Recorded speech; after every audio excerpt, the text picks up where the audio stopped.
used to wearing one of these, so I promise I won't break into song and dance anytime soon. But anyway, thank y'all so much for being here. Thank y'all so much for having me.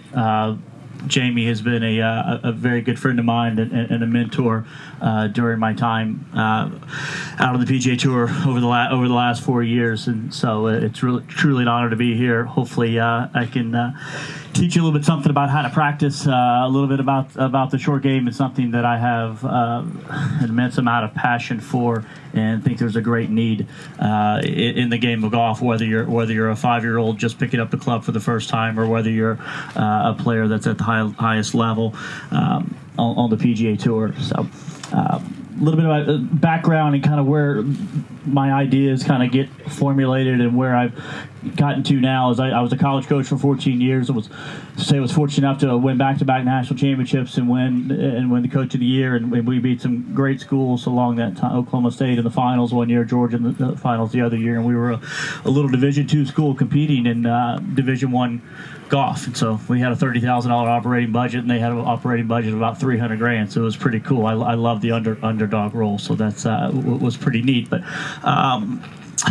having been a college golf coach was honestly the greatest thing that ever happened to my career now and what I'm doing, because you have to adapt to different personalities, different learning styles, whether a kid needs a kick in the butt, whether he needs a pat on the back. But most importantly, I coach through relationships.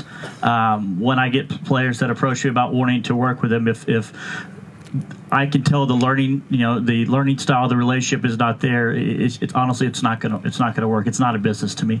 Yes, we have to pay our bills and make a living, but I truly love, and it's a 24/7 gig. If you want to be great at it, you better be all in, as Jamie said, and I think that's why he's been so successful with his players. And I'm starting to get a few young kids that my dream is to coach them the same way he has to get them to the PGA Tour, and that's the ultimate coaching side of things. From there, after my college coaching career, I decided I kind of wanted to see what I could do on my own. I never dreamed of being at this point to where I'm helping some of the best players in the world, trying to win golf tournaments, trying to win major tournaments. And as we all do, we look up to these guys and we think they're so good. And they are really good, don't get me wrong, but they're still kids at heart. They still have never truly been shown how to practice. They've never truly, a lot of them, it amazes me when they come to me and they ask for chipping or putting lessons or just coaching in that area. They've never really been told how to chip and putt. I think our industry is largely we're teaching the golf swing, we're teaching technique, and that's what most people want to hear. But at the end of the day, it's that little white box in the last little part of the scorecard that matters the most, and that's the score. And so when people ask me, what do I do? Whether it's a kid and his parents come approaching me, or whether it's a tour player that's approaching me, they ask me, what do you do? I call myself a hybrid. It's a little bit of everything. It's a swing coach for some guys. It's a short game coach for some guys. But with every single one of them, it's short game performance and how to make you better. And that's what at the end of the day this comes down to. The tour players at this age, when we get them at 20, whether it's Doc Redmond, who is one of my newest students, who's 22, just won the U.S. Amateur, or whether it's Charles Howell, who I just started working with over the last couple months, who's 40 and has made all the money he could ever spend. They still need direction. They still need direction. They still need their hand held a little bit. And sometimes I question myself and how we do practice, how I'm constantly setting up things for them, knowing that they need it, but also there's a fine line in am I overcoaching them? Is there something that am I doing my part in making sure that they're being able to do this on their own? But it's what I love. It's what I'm passionate about. I have the utmost respect for what each of you guys and ladies do. I'm very lucky, extremely lucky. I work with 20 players total. 8 to 10 players on the PGA Tour, 4 or 5 on the web, 4 or 5 college kids, and a few elite juniors, and that's it. I'm very thankful. I couldn't stand on less than 10 hours a day. I don't have that much patience, and I'm not that skilled, and I'm not that talented. So I commend what you do on a day in day out basis for making our game a heck of a lot better, because I truthfully don't know that I could do it. My job has gotten defined. My job description, my role has been defined over several stories in my life that happened. And when we won our second national championship, I had one of my best players, who's now a college golf coach at College of Charleston, and that makes me extremely proud. I got 3 former players that are all college coaches. That make me just as proud as the guys that I'm helping out on the PGA Tour. And they asked him a question. They said, what makes Josh good at what he does? And he gave one of the simplest, most brilliant answers that I've ever heard, and it made me cry. I am a crier. He says, "Coach makes it easy for us to play well." Coolest compliment in the history of the world. That's all my job is. My job as a college coach, when they stepped foot on campus, was to make sure they knew where to get a haircut. If they had to get something worked on their car, if anything it came to, that was my job. My job was to make it so easy that they had 2 responsibilities. They went to class, they showed up at golf, and then I helped them get better. Now transferring that to the PGA Tour. My job is to do everything possible for them, setting up their practice, making sure their technique is sound enough, making sure their life on and off the golf course is sound, solid, being a sounding board, being a friend, being a dad, being a brother, a mentor, whatever it may be. So all they have to do is come out here and play golf. My break, I guess, I hate to call it a break. I hate to call this a business, because it's not business. It's coaching to me. But I was lucky enough to be around Patrick Reed since 2010 to 2010 when he first transferred to play for me. And the kid's a great kid. He's the most misunderstood player on tour. There's not a finer guy on the golf course as far as respect and how he treats his fellow players. He's a true pro. And I hope y'all know what that means by being a true pro. Somebody I respect, and somebody that if he would ever allow me to do a documentary on how to practice, I probably wouldn't be sitting here, because the kid's unbelievable at his work ethic and unbelievable at what he does. And as you'll hear me talk about it more and more, it's called working effectively, not hard. I get players all the time, "Coach, I'm working hard. Coach, I'm working hard." I don't give a darn how hard you work. If it's not working, then clearly you're not working effectively. You're not working the right way. Hours mean nothing to me. Absolutely nothing to me. It's the schedule, it's the structure of what you're doing day in and day out that make you successful. Patrick Reed has practiced the same way for the last 9 years that I've known him. Arguably, if you think about who was the best ball striker, probably over the last 20 years, I think if you would look at it for somebody, I would say VJ Singh would be very right there in that area. I don't know if Jamie, would you agree with that? One of the best ball strikers you've ever seen, day in and out. What did he do? Water bottle, glove under his left arm, alignment rod, every single day. I know he's seen it. I've seen it. We would walk out on the front 9 with a guy. We'd go out at the practice round. VJ would be sitting in a fairway bunker, have his shoes off, hitting bunker shots. Come back 2.5, 3 hours later. What's he doing? Just hitting bunker shots over and over again. That's the discipline that it takes for these elite players to be great, but they're doing the same things day in and day out, which is what my number one job is to keep my players on task. So anyway, 2015 into 2015 season, going into the FedEx playoffs, Patrick Reed was gone 18 straight events without finishing the top 10. So he thinks he's the worst player in the world. He's ready to quit. He's probably still made $2 million that year or so, but he's just playing awful by his standards. And he calls me and says, "Coach, I need your help." And so I fly up to Boston for the first playoff event, and we spend 3 or 4 days going through some of the stuff that I'm going to show you shortly. And we practice. We work effectively, not hard. He loves to work hard. I love to work effectively. We've met in the middle over the years. Do our thing. Goes out and finishes 4th that week. So I think I'm the greatest coach in the world. This is easy. This is so easy. I was furthest from the truth. So, but anyway, it obviously validated that some of the stuff that we were doing was correct. he believed in me. I obviously believed in him, and so we show up to Chicago the next week for the second playoff. We meet on a Monday morning. He finishes, Sunday night at gets there at 7 p.m. Finishes, gets there at midnight. We meet at 8 o'clock the next morning to work because that's just who he is. And I look at him and I say, Bud, what do you want to do today? And in typical Patrick Reed fashion, and I won't use the word that he chose, but he looked at me and he goes, I didn't hire you to ask me that effing question. I hired you to show me the way I swing the club, which scared the crap out of me because it was a compliment, but I didn't know it was a compliment at that time. It was basically him trusting in me to show him the way he's going to swing the club and he's going to take care of the other stuff. And from that day on, it kind of validated here is one of the best players in the world saying that, hey, I need your guidance. I need your help. I need you to show me the way. I'll swing the club. I'll figure that out. But I don't know how to practice, and I need to get better.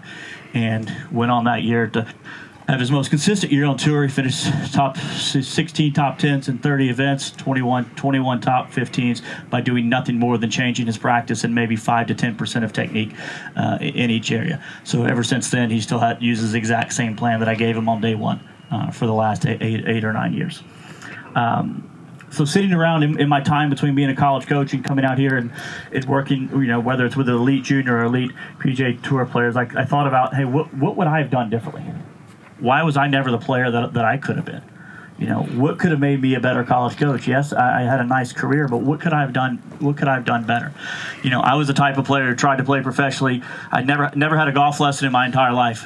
My dad was a good player, taught me how to play the game, and I went to play college, and my college coach was Hank Haney. Imagine that, no lessons to Hank Haney. Little bit of an extreme, but I learned a ton from him. Learned a lot about the golf swing, whether right or wrong. That's not for any of us to really judge. But most importantly, I learned work ethic and passion because I've never seen anybody, work any harder. So sit around thinking about, what could I have done differently? What could I have done better? I was a good player, but I was never a great player. Never was as good as I should have been, and it frustrated me. Because I worked hard. I was the guy that would play a mini. I was the guy that played a mini tour event. I'd have my camcorder charging in the pro's office while I was playing. So I would go hit balls, stripe it on the range. First tee shot, about 40, 50 yards right. Couldn't wait. By the time I got to the 15th hole, I couldn't wait to get to the driving range because I knew my camcorder was charging. I was going to fix it when I got there. Hit balls till dark. All over and over again, get a good feeling, starting to stripe it, go home and into the hotel room, got the camcorder set up on the bed, trying to figure out a way to kind of rig it up so I could look at my golf swing. Studied it all night. Couldn't wait to get to the tee the next day. Nice on the range, first couple tee shots went well. What was I doing? I was forgetting how to play the game. I was forgetting everything that actually is important. Not saying technique's not important, but it's only a small component of what we're trying to do and to train players, whether it's a 10-year-old kid or a PGA Tour player. So I came up with a very simple theory. You think about it. There's 4 physical areas in the game. There's full swing. There's distance wedging. There's chipping, pitching, bunker. We'll lump that into short game. And there's putting. Okay? Within those areas, there's 3 styles of practice. You have your technical work. I'm sorry, Jamie, this is my secret sauce, so I'm actually giving it to y'all. So anyway, I'm nicer than he is. So but anyway, within those areas, you have your technical areas. You have your random practice, and you have your competitive practice. So every player, family, tour player I meet with, that's the very first question I ask them. How many times have you ever spent equal time in all those areas in one day? Anybody here? Because if you raise your hand, you're lying. I promise you hadn't done it. You hadn't done it.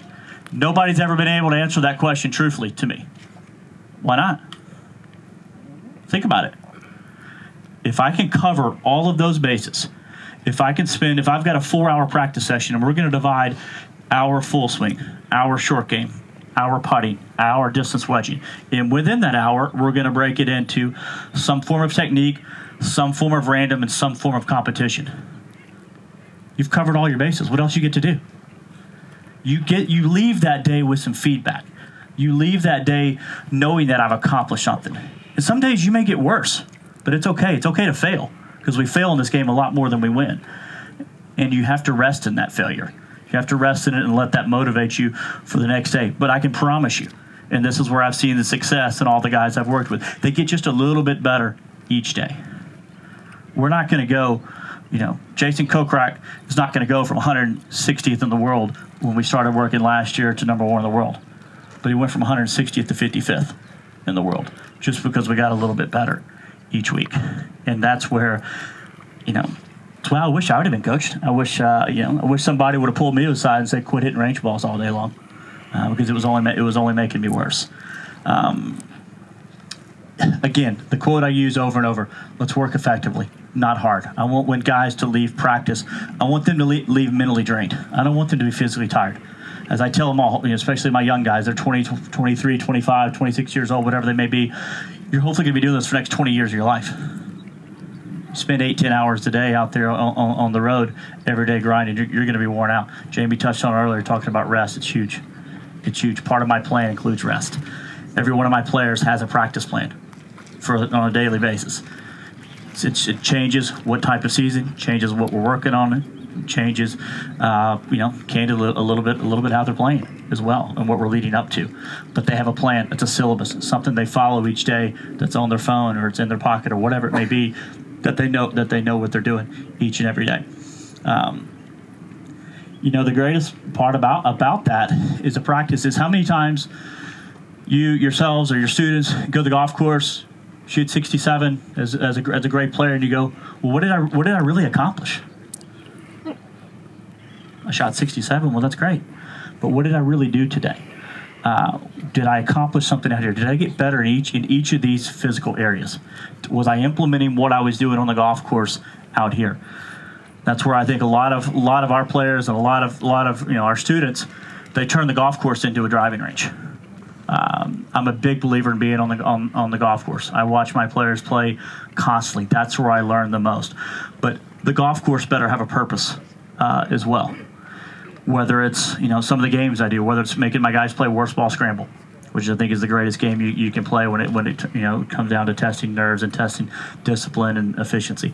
We have another game I do, which we play 5 balls. You play your game ball off the tee.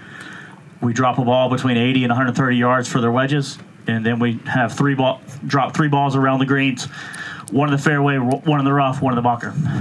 So if you do that, play 9 holes, you have 27 scores.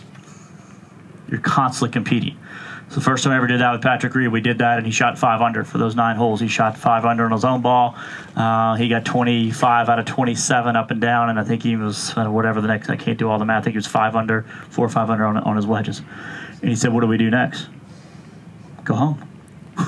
We've just accomplished everything. We've just proven that all facets of our game are really good. But that out there has to have a purpose.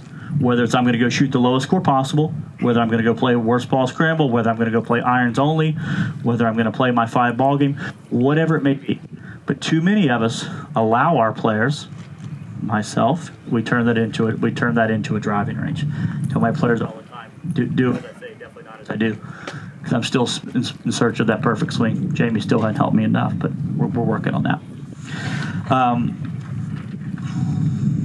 Traveling out there, I traveled about 30 events a year, which I'm very thankful to get to do. Thankfully, I have a wonderful wife who allows me to do that, because without her, I wouldn't be able to do that. But she knows how much I care about that and how passionate it is to me, and I do that for several reasons. Yeah, I love it. You hear people say that all the time. I want to be the best in the world or something. I want to be the best. I want to be the best coach. I want to be the best player. Well, I don't phrase it that way. I phrase it, I want to be the best coach in the world for each one of my players. I have no idea. You can't quantify who the best coach in the world is, whether it's Butch Harmon or whoever. It's impossible to quantify that. I can promise you, I may be out knowledge, but I'm not going to be out cared. That's a simple quote that I like to use. And that traveling, that watching golf, watching guys play day in and day out, I learn a lot more. I just sit there on the range, sit there in the short game area, and we work on our drills. We go through our games. We do all that. But if I can't see it actually transferring on the golf course, Because on the golf course, what do I see? I see real live game time situations. I see the routines change. I see the time they spent over the ball. I see one more extra look at the hole. I see them walking too fast down the fairway. I see them walking too slow down the fairway. I see things that make a difference on that one little box at the end of the scorecard. That's the one that matters. This versus this doesn't make a whole lot of difference by the end of the day when we're trying to compete. Therefore, there's a big difference. What we're doing at home is practice. Practice. I don't mind beating a guy down a little bit at practice, making him hard. What are we trying to do on the road? We're trying to build confidence. On the road is preparation. At home is practice. Huge, huge difference. Too many guys I see don't make that distinction. Practice at home, practice at home, not really fully prepared. They putt, they hit, they chip. They think they're doing the right things. They get on the road and then they go into mass cram. They do like we did when we had to study for exams when we were behind. We cram.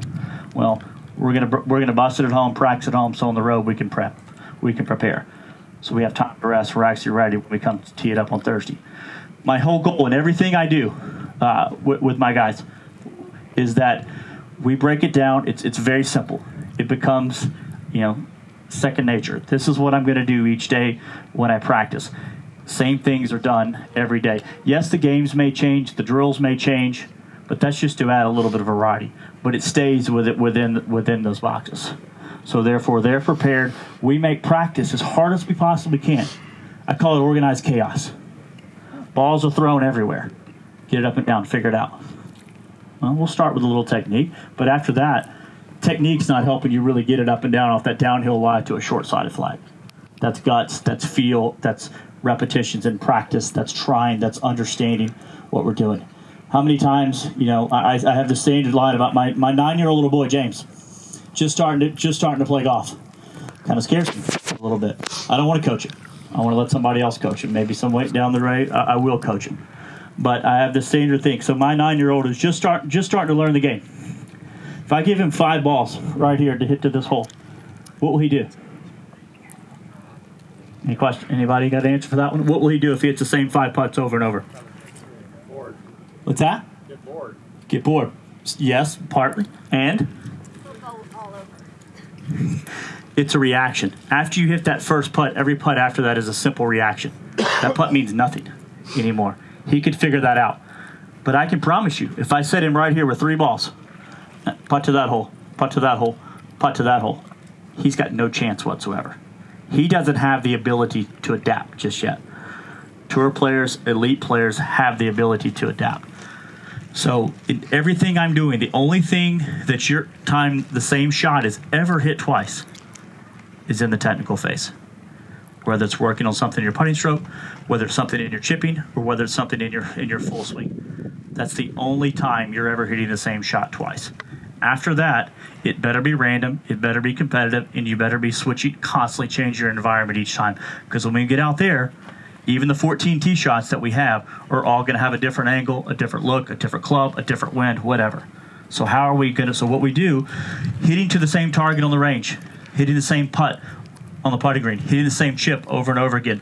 2 things happen there. For one, it gives you a false sense of how good you are, because we're just hitting down that flag, hitting this putt over and over. Secondly, it can also give you a negative feeling. You're probably wondering, what the heck are you talking about? Well, think about it. Great players, when they're hitting a 7-iron, Patrick Cantley, one of the best ball strikers I've ever seen. Smooth, beautiful golf swing. Luke List, incredible golf swing. So hit it to a flag. He hits it right or left, 15 feet. Well, he's pissed off at Jamie. Why am I hitting it 15 feet right or left? Jamie's probably going to say, I don't know. It's a great shot. 15 feet right or left with a 7-iron is really good. You just beat tour average by about 17 feet. Tour average from 190 yards, which is probably what he's hitting his 7-iron, is about 28 to 30 feet. 32 feet, somewhere in there. It's a great shot. So when a guy looks at me and goes, why did I hit that? Why did I hit that shot? I don't know. I'm not good enough to tell you why you hit it 15 feet offline. And that machine you're using right there, TrackMan, it's not good enough either to tell you why you just hit it offline. But I know that's a really good shot on the golf course. So you start thinking negatively about yourself. When we do the drills, we're hitting putt after putt after putt. We've got this 6-foot putt, right center putt, the easiest putt for right to left putt. Hit it over and over. You make 4 out of 6, 5 out of 6. You focus on that one that you've missed. Well, tour average from 6 feet, I think it's right around 72%. Okay, you did okay. You did just fine. These guys don't really understand. I'm a stats guy, as you can tell. I talk about numbers, but they have to understand what is good, what is bad. And when we can randomize it and do that, then you actually get feedback. You actually get actual representation of where your game is at that time. We hit the same shot over and over again. All that proves is we're trying to be a robot, and that's not what this game is all about. The game works. It's very simple in my mind. I wish I would have had this mentality when I tried to play. The game works green backwards. So you think about it. If I can make a 4-foot putt, if I make my 4 to 6 foot putt, what becomes easier? One step in between that. Lag. If I can make my 4-footers, what becomes easier? Lag. Lag putting. Ding, ding, ding. Next, what becomes easier? Thank you. Chipping. Somebody says. All right, what does that do? Frees up your iron play. Now I'm not afraid to miss a green. What does that free up? Not afraid to miss a fairway because I know I can get the ball up and down. Tour stats show the biggest variance in putting. So from 3 to 5 feet, pretty much everybody is within a couple percent of each other. Starting at 6 feet to 12 feet, you start seeing some variance. What's the average from 8 feet? What's the average on tour? 50%. 10 feet, what is it? 40%, correct. So, but that's when you start seeing gaps. 2 years ago, Brant Snedeker made 68% of his putts from 10 feet. Can you imagine how good that is? He just beat the average by 28%. That's frightening. Doesn't hit it very good, but he can sure putt it.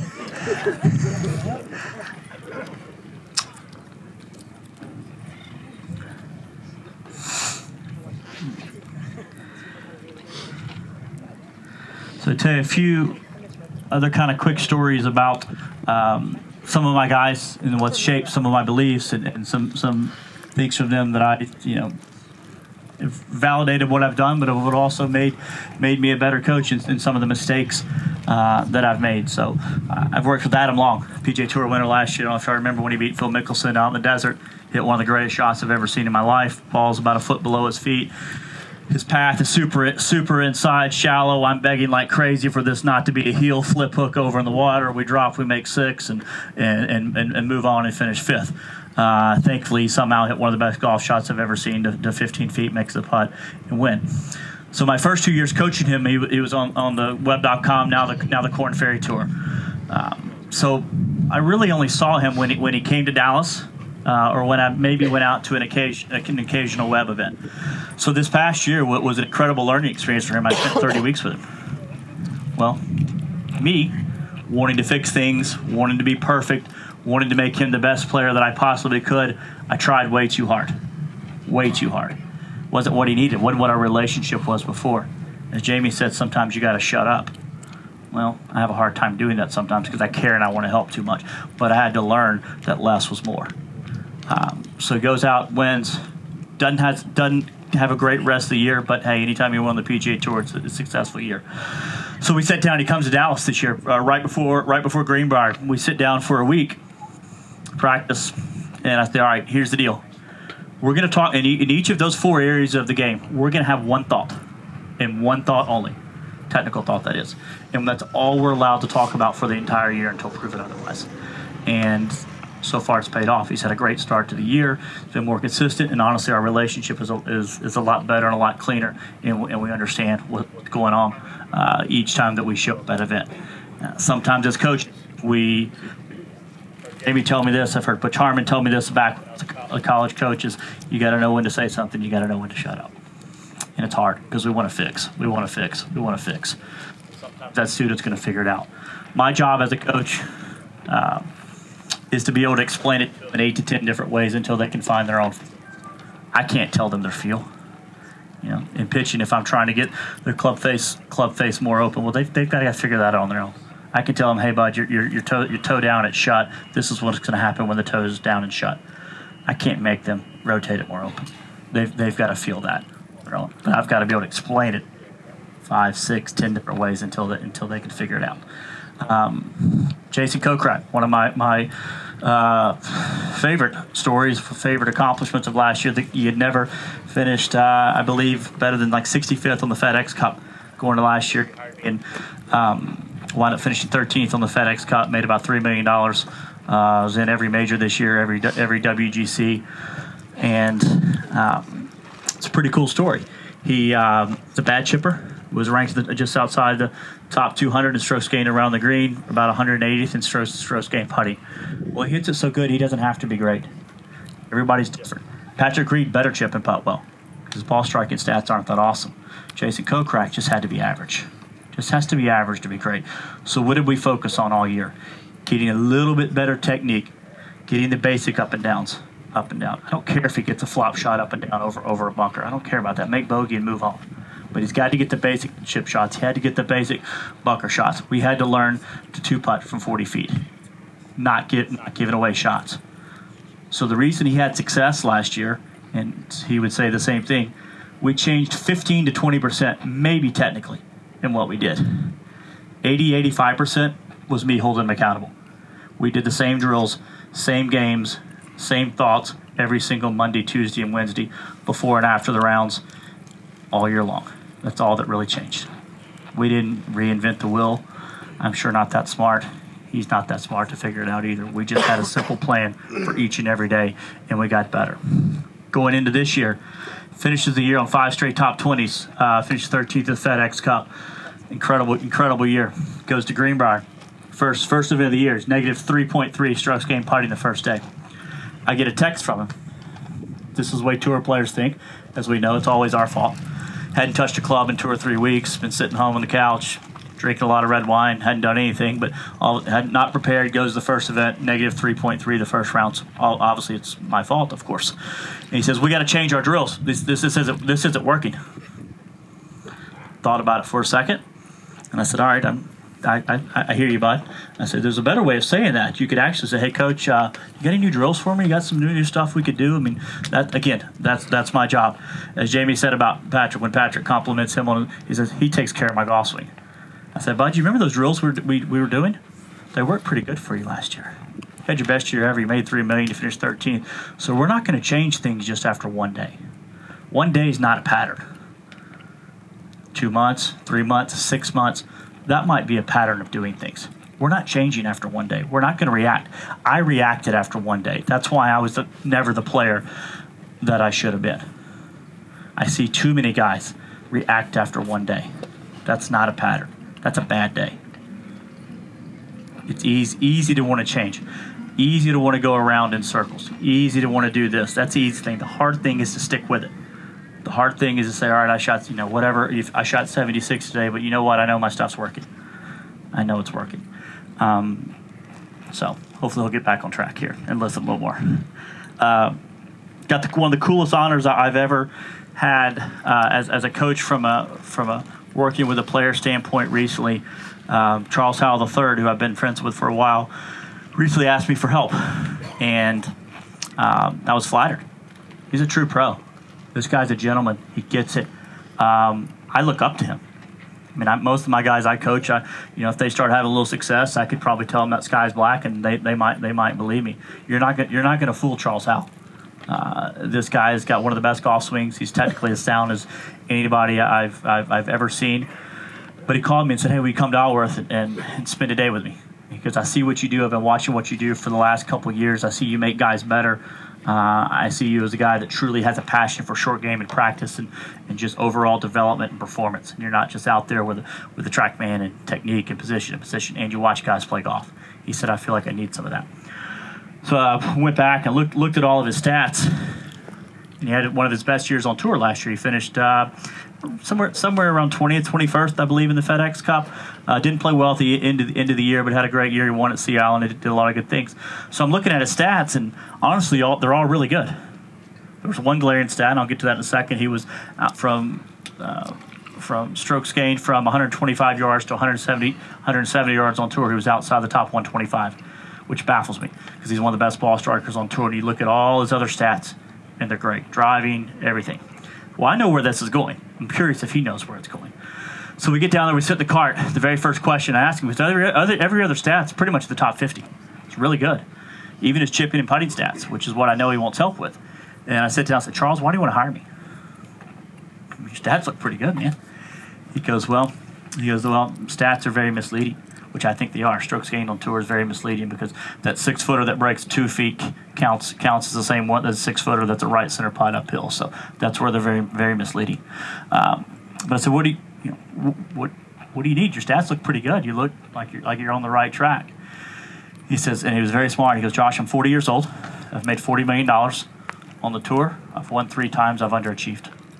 He said, I have zero clue how to practice, and my short game's not very good. Okay, this is Charles Howell. This is pretty cool that this kid, a man, would have that much self-awareness to realize where his deficiencies are. And he said, I'm tired of finishing 10th to 20th. He goes, I want to win, and I think you can help me win trophies. So I asked him, one of my questions was, I said, all right, you're top 50 in putting, your top 50 strokes gained around the greens, your top 10 in overall ball striking. It's pretty good, man. I got my work cut out for me. I don't know that I can help you get much better than this. But this one glaring stat speaks to everything that I'm trying to do in practice and everything that I'm trying to do in guys' short game development. So why would his stats from 125 to 175 be outside the top 125 on tour when all his other ball striking stats are essentially in the top 20, a lot in the top 10? Why would that be? He rarely hits from there. What's that? He rarely hits from that distance. Correct. Scared to miss a green. He hits his wedge as close as his forehand because he hits everything to 30 feet. So his proximity to hole is terrible. So I gave him this quote. I said, "Bob, we got to fit the first things first. We got to show you how to practice.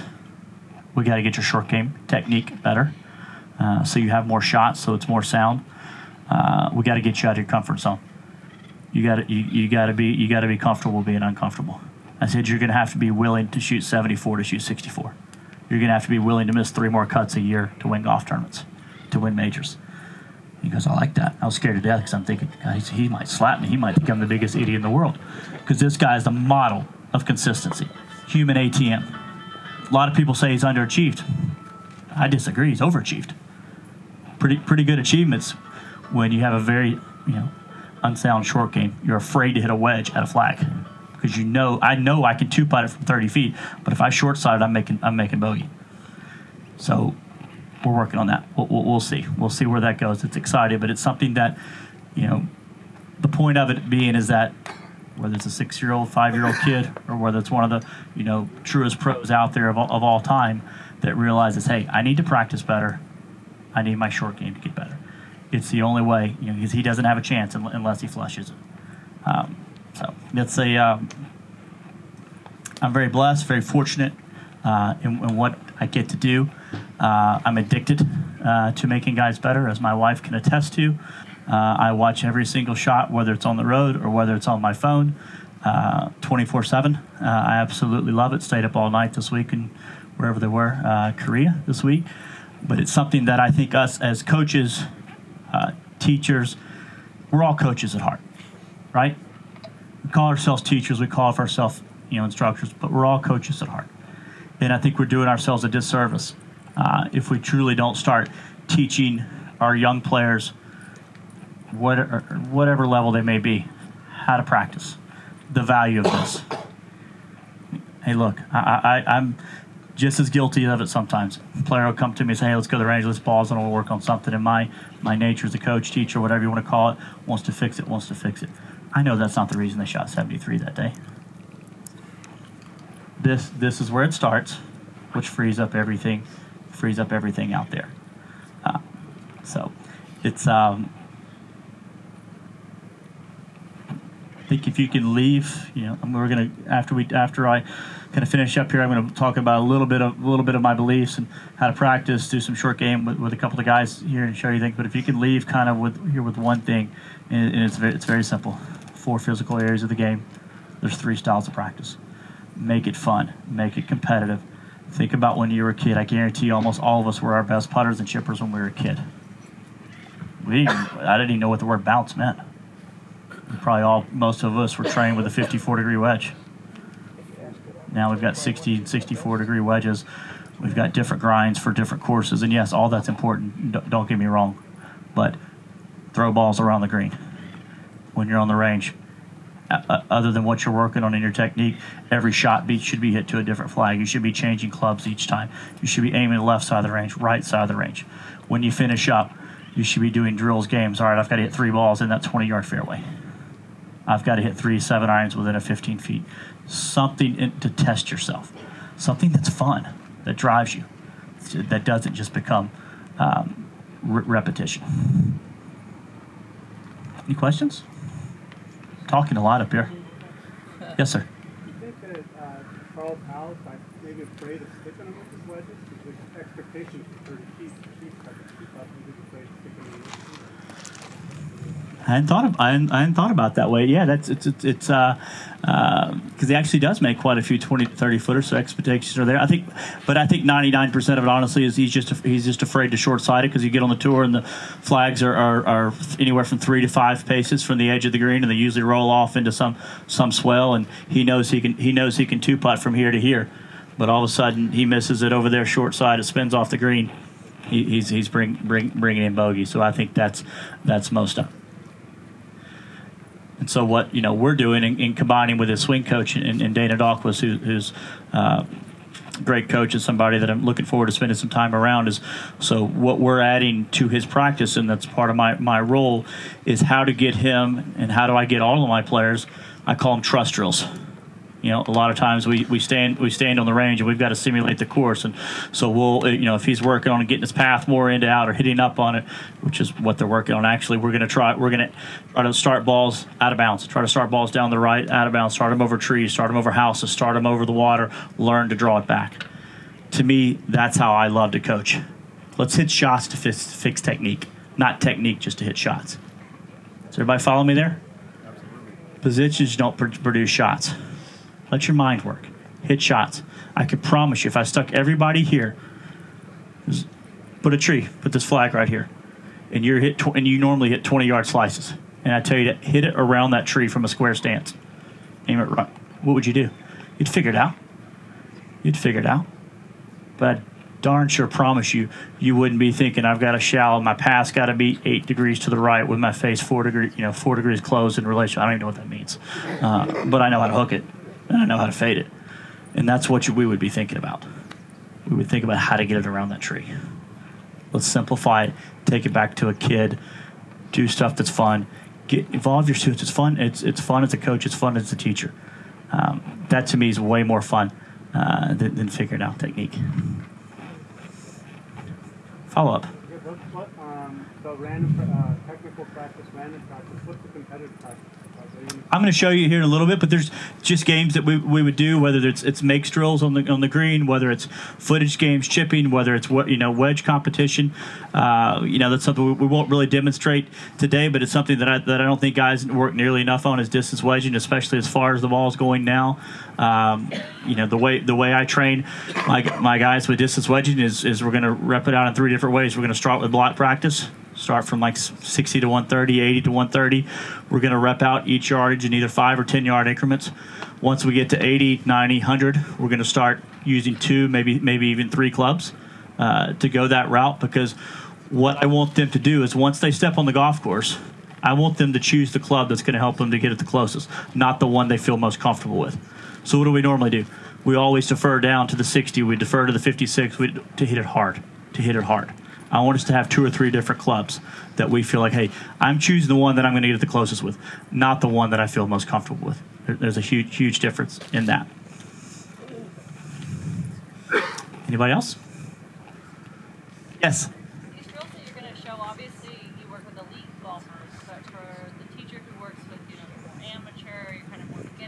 modify these? Yes. For your, okay. Good question. Yeah, you modify the scores.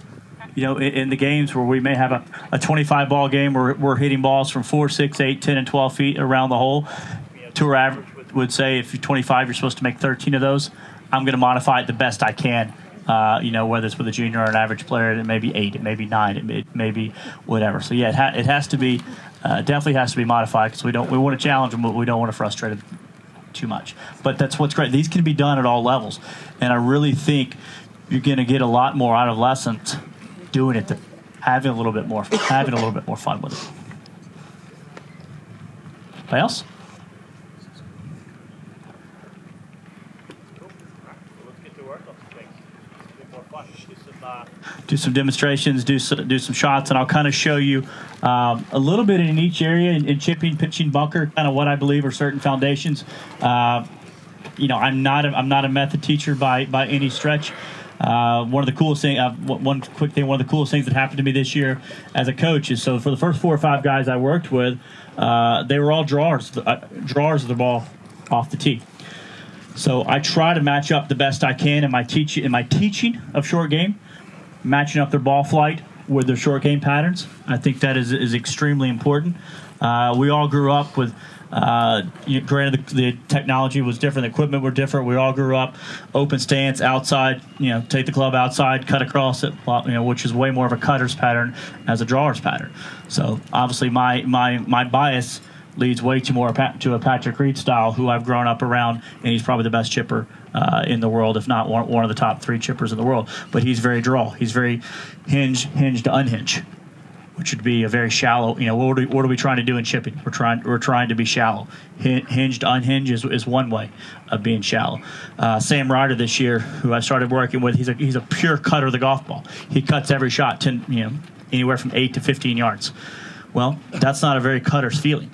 So it challenged me because at first we started talking about chipping. All right, we got to get more on plane. We got to draw. We got to get the club face square to the arc. All the stuff that I believe in chipping, because coach, I don't like it. That's not what I do.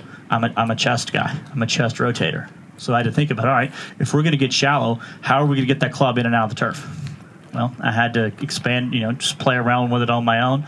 That's honestly where a lot of my stuff comes from. I have to play it around with it on to feel it so I can actually teach it properly. But what we came up with is, all right, if you're gonna use your chest and cut it, well, what do we need to do? We have to go wide to wide, much more of a Jason Day, Steve Stricker style. Very, very little hinge, a lot of chest this way. Get the club in and out of the turf as fast as possible. So we're constantly adapting, constantly trying to learn, but that was something that really helped me in my coaching career, learning that, all right, not everybody's the same. Just because I want to chip this way doesn't mean everybody else is going to chip that way. So it's trying to find, working with each personality, each person on what works best for them. And then a large part of what I'm doing around the greens, especially around the greens and bunkers, is learning how to read lies, learning how to adapt. There's never the same setup for any chip shot. Whether it's uphill, whether it's downhill, side hill, all those things are constantly changing. And those are things that are, in my opinion, are performance coaching. That's what makes people better. Because you're never going to have the same lie out there. And they don't understand how to change their setup based on different lies. They don't understand that on a downslope, our weight's got to be more left. Our feet got to be more open. We got to have more out-to-in path. Out of bunkers, when they're firm, we got to use the heels, swing left. When it's soft, we're going to swing a little bit more on the arc with much more loft in the club, face wide open. Little things like that are what hopefully I'm showing these guys and what are saving them shots each and every week. That's what we're doing. We're not just throwing balls down and saying, all right, we got to do this, we got to feel this, we got to feel this. That's a little part of it, but the rest is learning how to read and adapt. All right. Let's do, you want to start, who am I starting with? Start with a little chipping? Start with a little chipping. Perfect.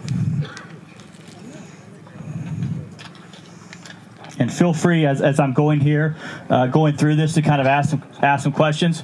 So again, in a normal practice session, let's say obviously this is going to be working on a few things that just simple old school drills. Put a tee here. 3 tees down about 10 feet apart. And these are just contact drills. So obviously we would make sure these are good before we move on to anything else. So I know nothing about his chipping, so I'm going to try to screw him up as much as I possibly can. So what we would do to start out with our contract drills is I would require my guys just to hit 3 kind of basic shots to each tee, landing within 3 feet plus or minus, short, long, right or left, just contact drills before we go into anything else. So just trying to land it on that first tee, 3 in a row within 3 feet. Landing.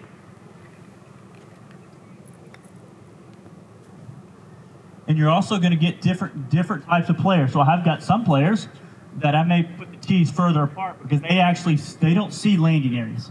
They see the end product. So they may want to they may want to play the shot to the tee as opposed to landing it to the tee. Does that make sense? Just a little bit different variation as opposed to landing it there versus playing the shot there. But I like landing areas personally.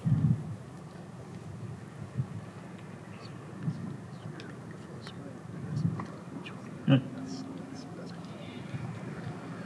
Yeah, first tee. Good. So, from a technical standpoint, just some things that I believe in that I think you should look for in chipping. I think almost everybody in chipping makes the mistake of having too much weight on the right foot and they've got too much tilt.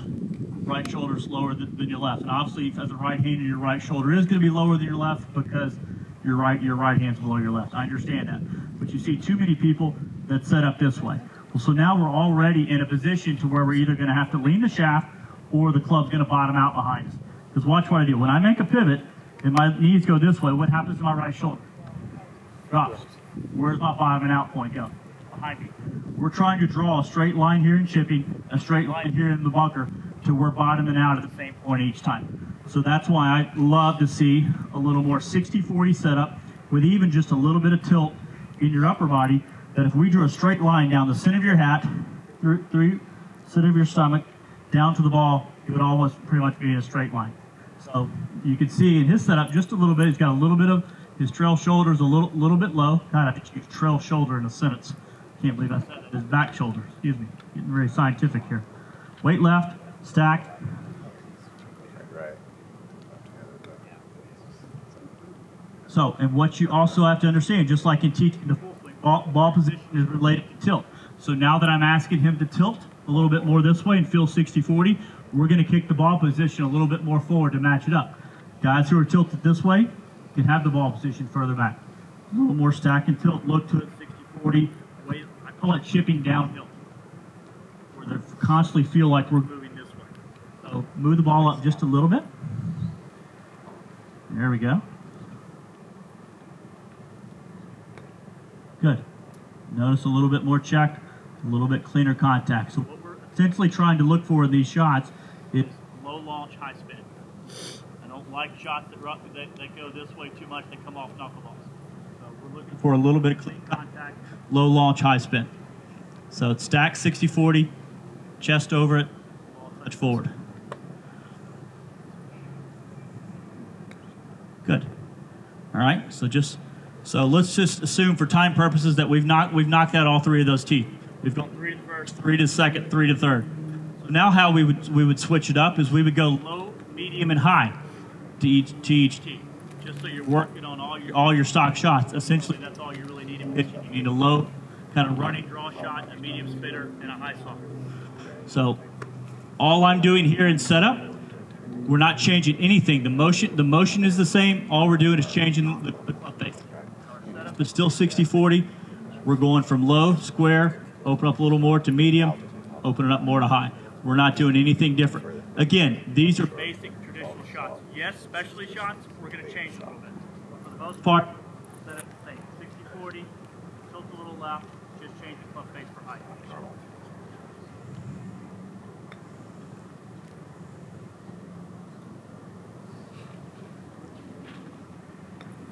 Good. All right, so now let's go a little higher with that. Doing nothing else but just opening the face up just a little bit more. Okay, a little bit higher than that. Same setup, a little more open face. So notice how, I don't know if you can hear that, but you can hear, notice how the contact of bottoming out and just a little bit behind it, kind of bouncing into the ball. So all that means is that we're falling back this way. So best 2 drills I can give you for front foot, making sure you're getting ball first contact. So sit up to it normal, back up your left foot, back up this way. Good. Now chip.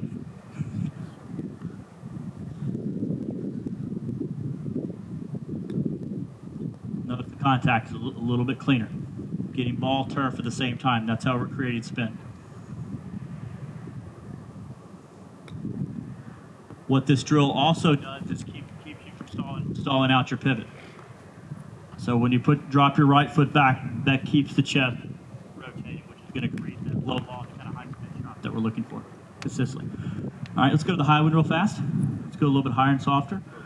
Regular stance. So the higher one, what we're trying to do is it's one of the only shots in golf that we're trying to get the club shaft to return to the same point as we started, much like in the bunker. So what you see most when they try to see guys hit it high, is they fall back this way and then they have to lead the shaft they bottom into. So what we're trying to do is get him to stay left, but feel like the head is passing his hand. So we call this a little Freddie Couples. Soft arms, longer swing, let the club face pass. Good. So this is going to take a little bit of trust, but longer swing, soft arms, let the club face pass. Nice. So,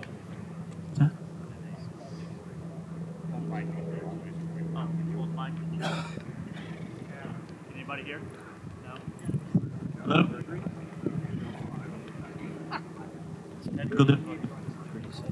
Any better? Nope.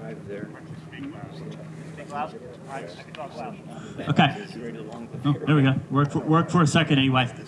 So watch what he's doing here. So if anything, when we're trying to hit the ball up in the air, the last thing we want to do is lean the shaft this way. Old school way, everybody was taught to cut across it, hold the face open. That only works off super tight, firm line. If I've got him up on the green or a chipping area like this that's super tight, then we are going to set up. Wait more left, feet open, cut across it, use the heel, because we can't use the bounce. Here off this lush turf, we're able to use the bounce a little bit more, feel like the head is passing, and that's going to cause some height.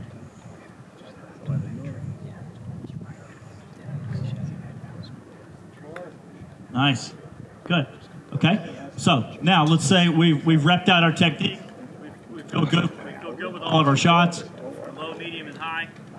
Now we're going to kind of randomize some things. We're going to go into some different shots. So what I would do is we'll start with this first little hole. I'm going to ask you to hit this shot 3 different ways. So 2 of my favorite little drills for random would be to hit this shot 3 different ways or to hit it with 3 different clubs. So I'm going to ask him to kind of hit this low, medium, and high to this flag. So the low one's probably going to land somewhere in here. The medium spinning one is probably the one you're going to play, and then the high soft one. So you're constantly changing the situation.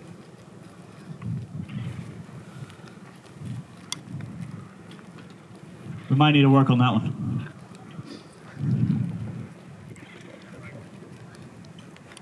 Good.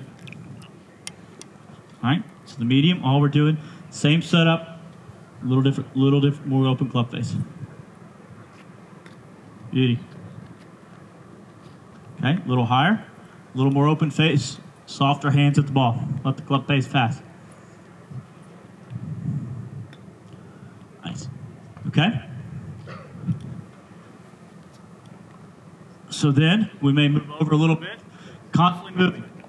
Guys make fun of me because when we're doing practice, they're also getting a cardio workout because we're never in the same spot for more than a few seconds. So we're constantly moving, constantly changing the situation. Again, control chaos. So I want you to hit a shot to each of these flags with our goal. A game we may play is a game just called kick-ins. We may try to hit it where we got to accomplish hitting one shot. For a very skilled player, I would say inside of 5 feet to each, all these would be great. You can obviously adjust based on the skill level of the player. So we're switching shots each time.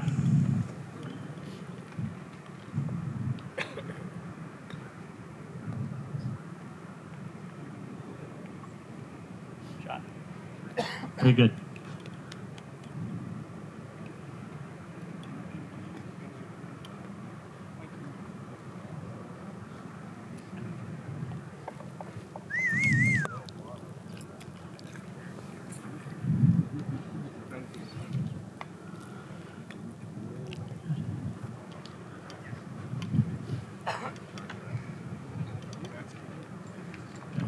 what am I doing? Keep it on? Okay. So,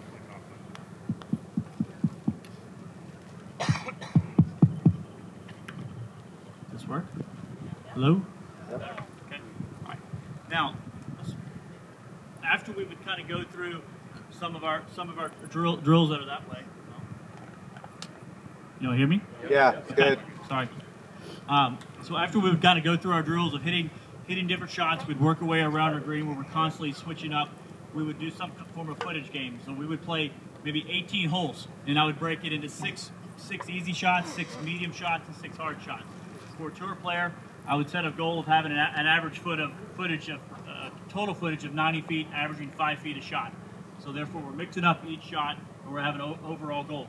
Or we might play 18 up and downs, to where you've got to get 15 of the 18 up and downs. Something to test you, something to make it competitive, so we're not just hitting the same chip over and over. It drives me nuts when I see guys throw 10 balls down and they hit the same shot to the same hole over and over again. It's not accomplishing anything unless you're working on something in your technique. Then we might move on to just kind of specialty shots, kind of realize randomizing things. So, for example, this shot here, which you see a lot out on the PGA Tour, this would be raised a little bit more, but for the most part, if you miss greens hole high, you'll have a bank that's maybe 3 feet above the ground, and then we've got to decide, hey, do we got to pitch it to the green, or we need to hit a little bump and run to it? So, what I want to show is how to hit this shot. Something that we would want to be bumping into the hill. We want to try to create a little bit of draw spin on this shot, because any form of neutral spin or cut spin, the ball is going to land into the hill and bounce straight up. So I want you to try to land this somewhere in here with maybe your 52 or 56 and feel like you're drawing. So the ball gets rolling like a putt.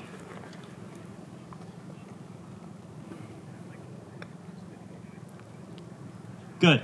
Great shot.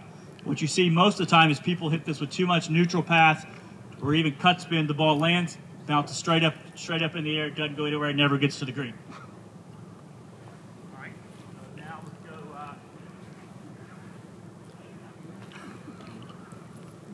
A little bit of a downhill line. So first flag, tough shot. Obviously, we put it in a very difficult spot. But to say if we're not going to bump it, we've got to fly it to the green. On a downhill line, we're going to get more weight left with the slope, move more forward, feet more open, and feel like we're cutting across the golf ball. Because you can't really use the bounce here. For the first flag, yeah, attempt to land it on the green. So we go more open with our feet and feel like we're cutting across it. Kind of. Okay, just fell backwards just a little bit. One more of those. So keep your weight on the front foot. Feel like on this shot you're up 70-30 left. Right. Awesome. Awesome. Very good. All right, just a couple things out of the rough. So again, we would start in the fairway, work to the rough, then we would get to the bunker. So there's two shots that you're always going to see, regardless of kind of what style the grass is, whether it's dry, overseeded, or whether it's Bermuda, bluegrass, whatever it may be. You're going to see two balls. One that's going to go all the way down to the bottom, when you're not going to have any grass under it, and one that's going to sit kind of halfway up. It may look like it's down, but it's sitting up. So I'm going to go with the first one here. That's all sitting down into the ground. There's really no turf under it. So this shot we're going to set up very much weight on our front foot, almost 80% left. We're going to get really steep, really up and down on this shot. So set up to it. Yeah, first real short-sided shot. I want you to be as far left as you can, far right as you can, excuse me, you're lefty. And the club's going to work in a very V motion. It's going to work pretty much straight up and straight down. And the heel's going to dig in the ground and just stay there. Kind of leave the heel in the ground. Right. Very good. All right. So that's the lie when the ball goes all the way to the ground. It's firm underneath. We have no cushion whatsoever. You know, the one you see that I think guys give them more trouble on tour is when it's kind of sitting kind of halfway up and halfway down. So you've got some cushion under it. So this is where we got to change our angle of attack a little bit. Because if we hit too steep on this one, when it's halfway sitting up, the ball's going to ride the face and go nowhere. And this is usually when you see him leave it short. So I want you to make very kind of neutral setup, kind of 60-40. All I want you to do is move the ball 2 balls forward. Move it almost in front of your foot. So now we're almost hitting it on the up. Great. Because if he makes his same motion there, Hey! we can all go home now. Because if he makes the same motion, that same steep motion, with that ball sitting up like that, it's going to get steep right in the face and go nowhere. So the whole point of everything that we're doing here is, you can see, changing lies, randomizing shots, doing something that's competitive. Next thing you know, you've been chipping for an hour, and you go, wow, I've had a lot of fun. I've actually done something and accomplished something. I haven't just hit the same shot over and over. All right, let's keep it to the bunker.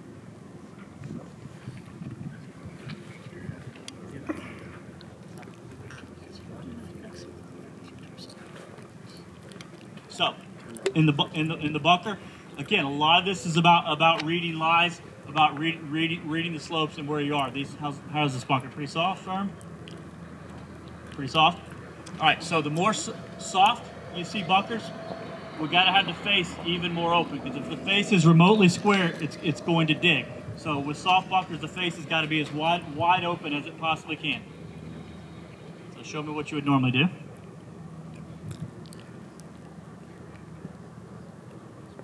Doesn't need much coaching there. But if you watch, you watch the best bunker players in the world. They've got their face way more open than probably any of us do. So I'm gonna show you a little drill. Take sand, put it on your front face. Throw it over your back shoulder. No, other way, other back shoulder. What do you teach these guys? There we go. So you notice how that sand stays on his face. If the face shuts early, he'll lose the sand within 6 inches. Shut the face early. See how he loses there. So this is just a great simple drill to understand how you're supposed to maintain loft in bunkers. Another thing, if you watch the best bunker players in the world, you watch Luke Donald, who's probably the absolute best. His lower body is very stable. He's got his knees almost pointed out at a 45-degree angle over both of his feet. So all he's doing is keeping his lower body stable. Yes, he's pivoting a little bit, but it allows himself to dump the face and use the bounce of the club. So set up normal. And I want you to kick these knees out. Which all this is doing is helping to stabilize his lower body so he can deliver the club at the same point each time. Beauty. So, one of my favorite drills in the bunker to do is to learn to teach guys to hit bunker shots as short and as high and as soft as they possibly can.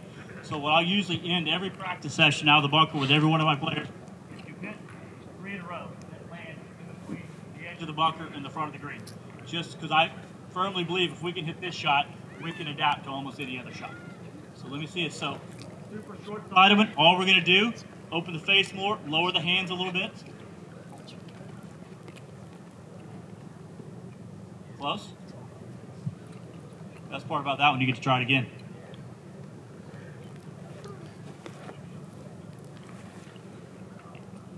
Good. Okay. So we would work on a little bit of technique, work on some short sides, work on some long sides. Then we would kind of change the targets much like we did in the chipping. Another drill I would do is I would stand here and make him hit shots within 10 feet increments. So I would have him hit a shot here, landed here, go back 10 feet, another 10 feet, another 10 feet, another 10 feet. Just so he's learning to control his hit. So he's constantly changing the shot. All right, 2 more things. So let's go one on the down slope. Right here. Again, changing environment, changing the situation, because you never know. I ask my tour players this all the time. How many times have you gone to the first tee without hitting a bunker shot? How many times have you gone to the first tee without hitting a chip shot or whatever? And unfortunately, the answer is way too often they have done it. But we're trying to prepare every situation you can possibly have on the golf course. So a little bit of downslope. So our weight's going to be more right, excuse me. One of these days I'll get it. Weight right. Aim feet a little bit more to your right, and then I want you cutting across the slope here.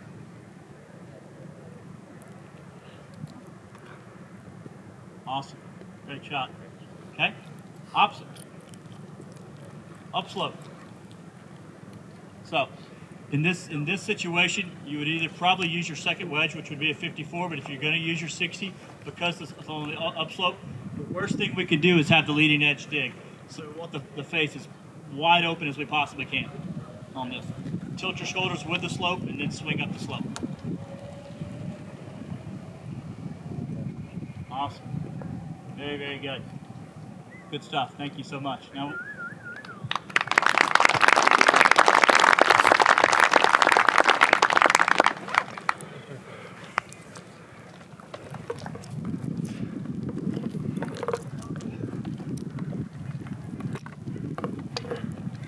Good job, Brett.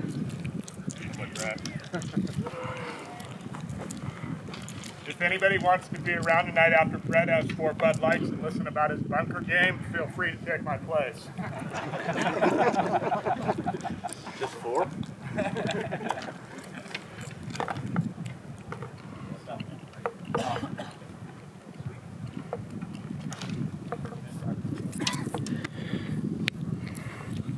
all right, now we go into the fun stuff. So, how many times you go to putting green before you play, or you see your members play? What do? They drop 3 balls from 3 feet, 4 feet. They hit the same putt over and over, and they go to the tee. And they're ready to go. I would give anything to see guys when they practice. And that's what one thing I didn't really touch on there is that I truly believe in a sound pre-round routine as well as a post-round routine. Again, the mini version of your practice session. It's covering all the bases.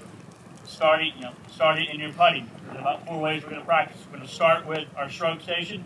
Then we're going to work into short speed, intermediate speed, long speed, and then we're going to do some form of makes, and then we're ready to go. Final thought on post-round practice session, something that I think too many guys base their decisions based on the score of the shot. Your post-round practice should be the same whether you shoot 75 or 65. You're still trying to prepare to get better for the next day after that.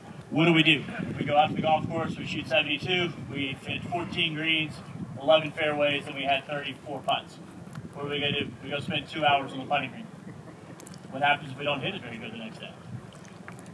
You got to still, mini version, covering all bases, trying to make sure you get a little bit better in each area every day.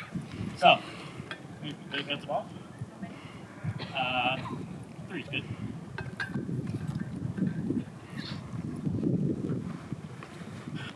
All right, so we're going to start kind of each day, each practice session with a little bit of stroke work. So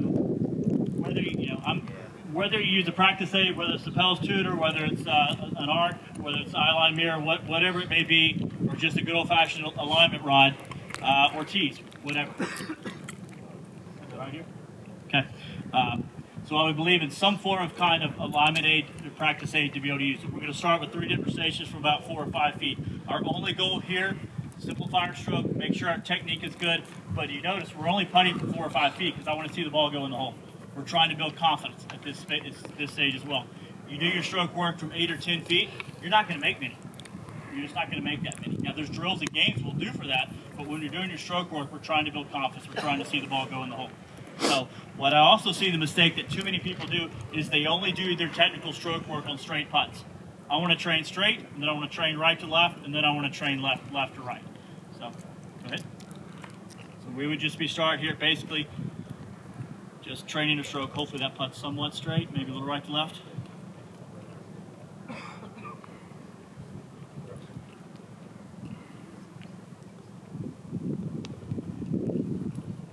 Taught her well, Jamie.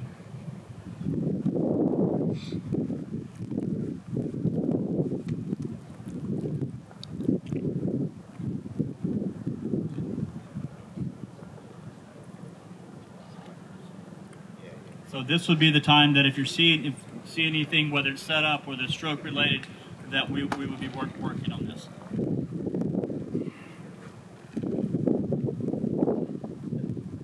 And then once this is finished, once we've done the technical work, once we get into our random and our competitive work, we've hopefully done enough here that once we're there, we're just seeing it reacting. We're not thinking about path, we're not thinking about what we're doing, we're just seeing the putt and reacting.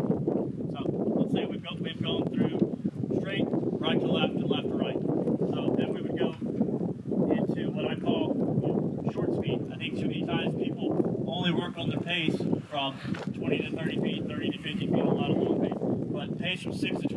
is every bit as important. So something I may do is set up two markers here. We've got to hit 3 in a row. We're going to give her about a 1.5 foot cushion from 9 feet. So the goal is to make it over the front marker, but keep it short of the second. So we're trying to hit 3 in a row in that little gap. I like to do a lot of my pace work without actually using holes. Because the problem is when you use holes, you don't really get feedback on your pace. Ideally, I would use the little fake holes that lay, I think they're made by Eyeline, they lay flat on the ground. Then you can actually get true making pace because you get the confidence of seeing it go in, but you also see how far the ball goes by the hole.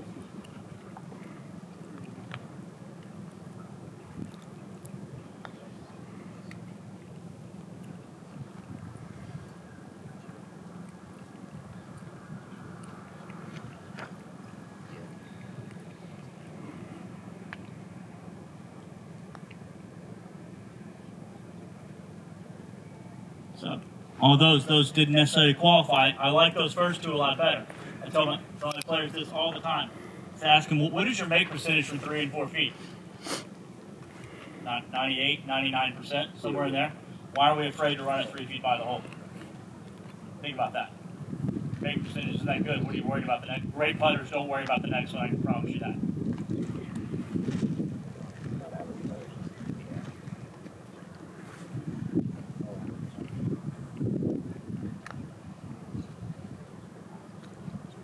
Ricky Fowler and Jordan Speed are probably the two best putters, maybe throwing Brad Seneca from that 6 to 12 foot range, but you also see them 3 putt a lot. But their law of average said they're going to make a few more, with that making pace being a little bit stronger. So the whole point of what we're trying to do is get our making pace as good as possible. What I mean by making pace is that these are putts from that 9, 10, 12 foot range that you're going to have to make a couple of these to really get your round going. So you can't read the putt if you don't have a consistent making pace.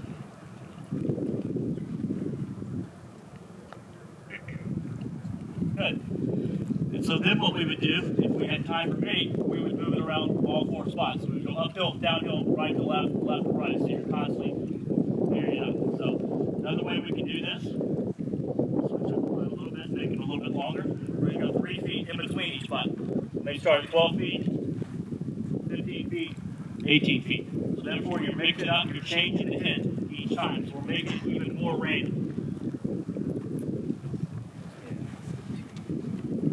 If we were doing this in an actual game, if she didn't pass, we would start over at the beginning.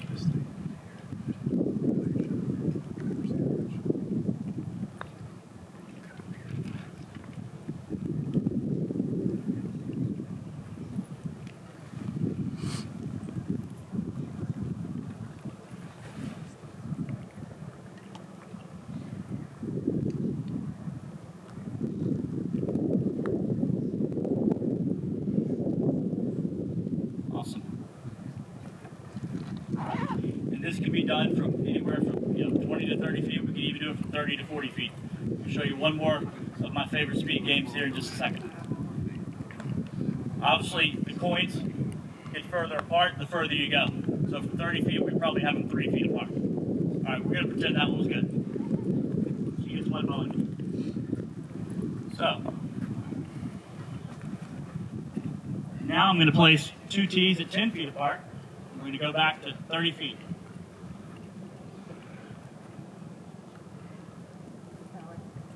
Sorry, I'm not very good at giving directions.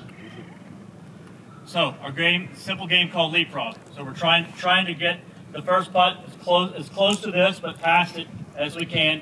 And each successive putt, tough word to say, trying to get past the previous spot. So the first one is past this, but as close to it as possible.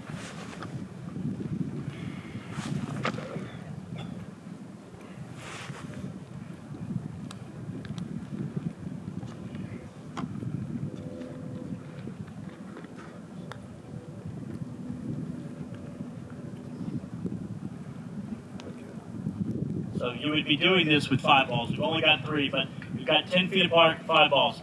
Obviously, you've got a beginner player, not as good, maybe 3 balls within 10 feet would be good. All this is doing is just getting your pace better. But we're learning to control our hit at the ball.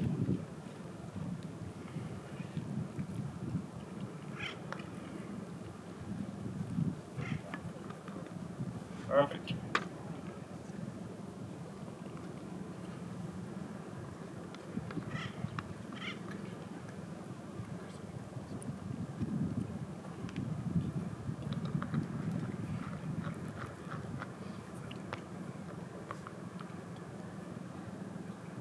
Perfect. Could have done that easy with a couple more.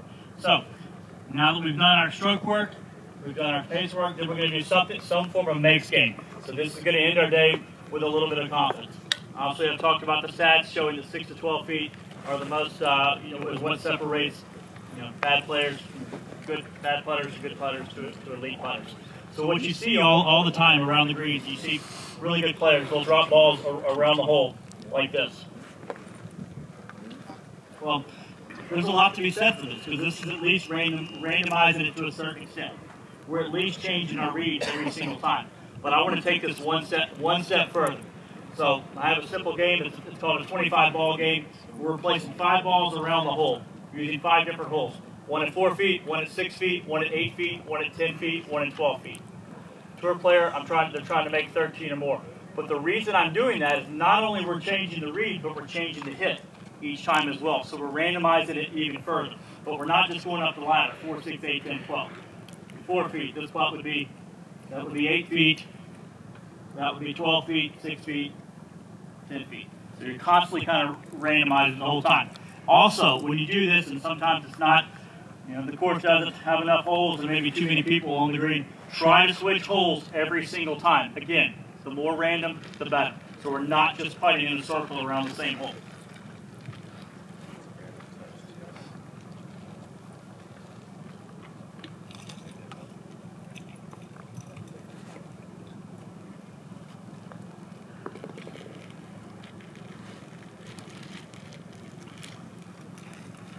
She hasn't missed in a while.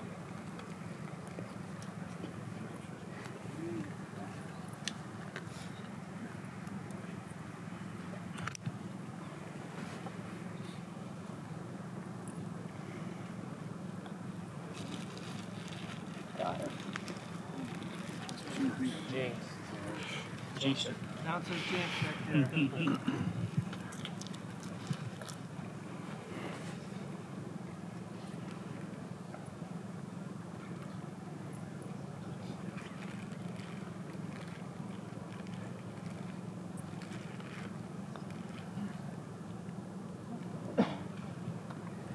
Well, I know we only did a very mini version of that, but as you can see, hopefully this is a little bit different way of thinking. It's a little bit different way of practicing. It's, again, organized chaos is the best way I can describe it. Constantly changing your shots, constantly changing your environment, doing something that we can hopefully make this competitive, hard. Every ball counts. It means something. There's a purpose to every single shot. I go back to Patrick Reed. When we practice from usually 8 o'clock in the morning until 4 or 5 in the afternoon, there's not a full shot hit until about 1 o'clock in the afternoon. Every shot is hit from 130 yards, and every shot has a meaning. Whether it's something he's working on in technique, whether it's something we're doing in random practice, whether it's something we're doing to compete. And if we can just do a little mini version of that, even if it's just close to that, I can promise you, you'll see yourself get better, you'll see your players get better, you'll see them have a lot more fun doing this, and you will definitely see their scores getting lower. So anyway, I hope y'all learned a little bit. I know I talked a little fast. I know I tried to give you a lot of information there shortly, but I hopefully learned a little bit of something, how to practice, and a little bit more about the short game. So thanks so much for having me.